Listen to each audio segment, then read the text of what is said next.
오늘도 주님의 은혜로 승리하시고 행복하시기를 예수님의 이름으로 축복합니다. 자기 가족을 누군가가 죽이면 그 사람을 복수할 수 있도록 하나님이 허락하신 제도가 고엘이라는 제도가 있습니다. 누구든지 우리 가족을 살해하면 내가 가서 복수할 수 있는 그런 제도를 고엘 제도라고 이야기를 합니다.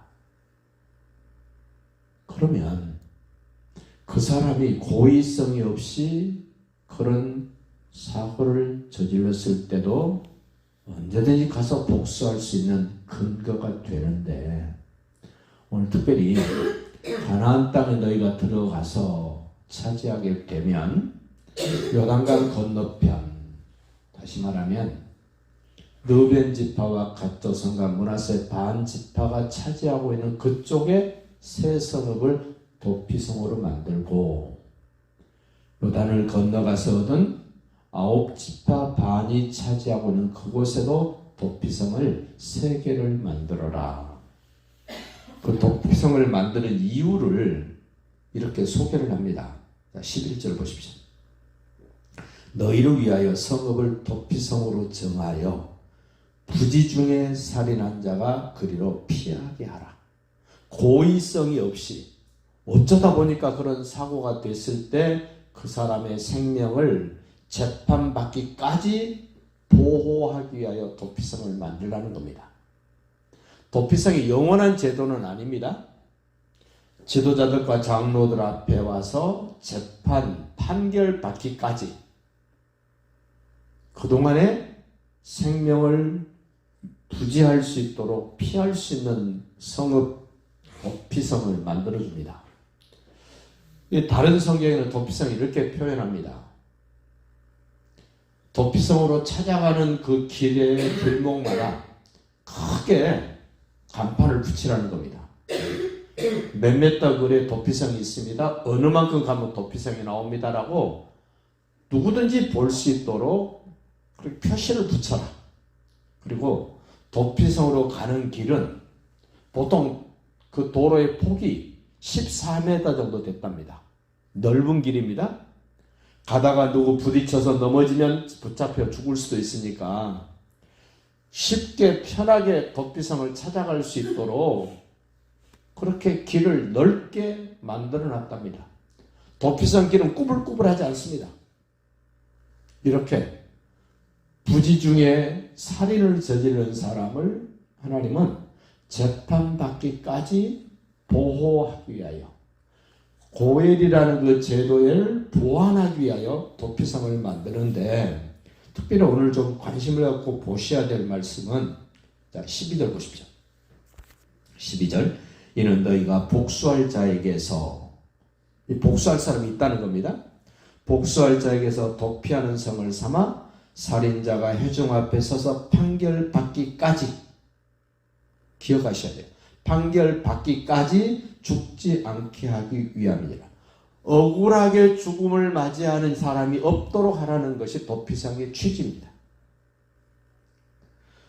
너희가 줄 성읍 중에 6은 도피성이 되게 하되, 레위 지파에게 48성읍을 주는데 그 중에 6성읍은 도피성으로 만들어라. 14절, 새 성읍은 요단 이쪽에 두고, 요단 건너가기 전에 얻었던 르벤 지파, 갓 지파, 므낫세 반 지파가 차지하는 그쪽에 새 성읍을 두고, 새 성읍은 가나안 땅에 두어 도피성이 되게 하라. 도피성이 부지 중에 살인한 일이 생겼을 때 그 살인한 사람을 임시로 보호할 수 있도록 만든 그런 제도라면 좀 더 생각해 보십시오. 요단강 건너가기 전에 먼저 자기들이 땅을 차지했다고 말했던 르벤, 갓, 므낫세 반 지파, 하나님이 원래 정한 장소는 아닙니다. 자기들이 보기에 좋은 땅, 자기들의 형편에 딱 맞는 땅이라고 생각해서 그 땅을 달라고 모세에게 말을 했고, 모세가 조건부로 허락을 해줬습니다. 그리 많은 사람이 살지 않습니다. 그리 큰 넓은 땅도 아닙니다. 그럼에도 불구하고 거기에 새 성읍 도피성이 필요하다는 겁니다. 무슨 생각이 드십니까? 뭐가 많다는 말은 그럴 수 있는 확률이 높다는 거 아닙니까? 두 지파 반밖에 안 되는데도 새 성읍이 필요했다. 요단을 건너 하나님이 원래 약속하신 가나안 땅에는 9지파 반이 삶에도 불구하고 거기도 3개밖에 필요하지 않았다. 따져보면 내가 좋을 대로 내 형편에 맞도록 취사 선택을 하면서 그렇게 있다면 이런 일들이 더 빈번하게 발생될 수 있는 확률이 높아진다는 겁니다. 본래 하나님이 정하신 그 의도대로, 본래 하나님이 계획하셨던 그 내용대로 우리는 따라야 됩니다. 그게 정상입니다. 그런데 르벤 지파, 갓 지파, 므낫세 반 지파는 자기 소견에 좋을 대로 요청을 했고 허락은 받아냈습니다마는 도피성을 만드는 이 모습을 보면 그들이 차지한 땅에는 새 성읍, 하나님이 원래 계획하셨던 약속된 그 가나안 땅에는 더 훨씬 많은 사람들이 삶에도 불구하고 거기도 3개라고 말씀을 하십니다. 15절도 보십시오.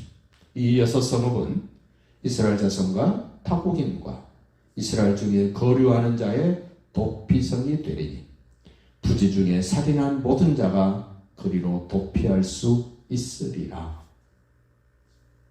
이 도피성 제도는 오늘 민주주의 국가들이 채택하고 있는 그 법적인 거 한번 따져볼 필요가 있습니다. 우리나라도 사형 제도가 있지만 사형이 거의 폐지된 나라로 전 세계가 인정을 합니다. 감옥이 있어서 죄 지은 그 형량에 따라서 교화시키는 장소로 교도소를 만들었습니다. 물론 우리 기독교 교도소도 있습니다. 기독교가 운영하는 교도소.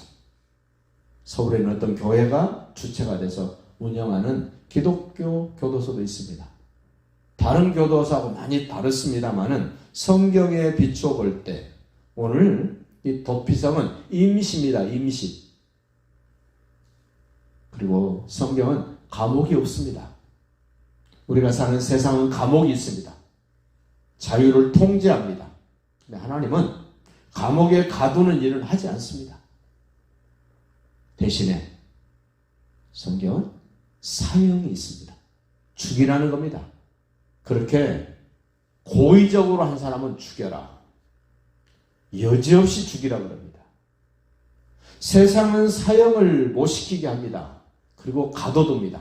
성경은 가둬두지는 마라, 교화는 안 된다, 순환은 안 된단다. 그런 악랄한 죄인들, 고의로 죽인 사람들은 죽여라.